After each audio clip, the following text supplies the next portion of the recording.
ఆలస్యం అవుతా ఉంది కాబట్టి పిల్లలు చనిపోయారు, ఆ ముగ్గురు చనిపోయారని.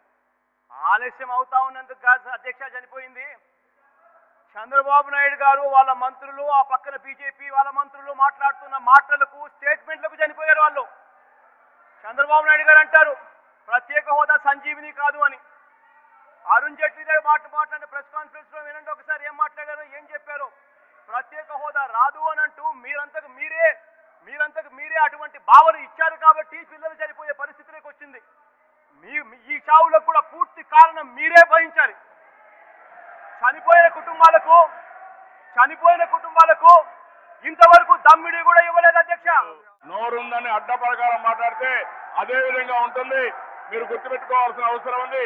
మీరు కాదు, ఈ హౌస్ అనేది ఒక పద్ధతి ప్రకారం రన్ చేస్తాం.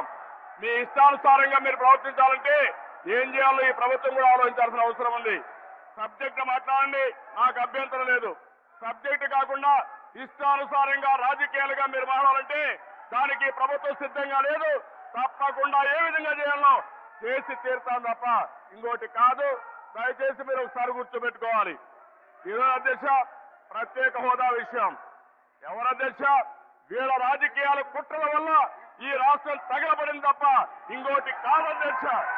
ఎవరైనా ఆలోచించారు అధ్యక్ష? మాకు అవసరం ఉందా ఆలోచి? మీరు కేసుల కోసం లాలోచిపడి జైలు నుంచి మీరు మన బయట తీసుకొచ్చి ఆ రోజు కాంగ్రెస్ పార్టీతో లాలోచిపడి విభజన చేసిన పాపం ఈ వైఎస్ఆర్ కాంగ్రెస్ పార్టీని చేసింది కాంగ్రెస్ పార్టీ. దాన్ని కరెక్ట్ చేయడానికి సర్వ విధాల ప్రయత్నం చేస్తున్నాం. మా మీద నమ్మకం పెట్టుకొని ఓట్లేశారు. ఆ విషయం మీరు గుర్తుపెట్టుకోండి. మీరు ఆలోచించబడ్డారని, కుట్ర చేశారని, కుతంత్రాలు చేశారని మిమ్మల్ని అక్కడ కూర్చొని పెట్టారు.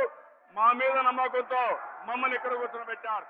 అయితే ఎన్ని చేసినా కూడా ఈ సంఘటన జరగడం చాలా బాధ కలుగుతుంది.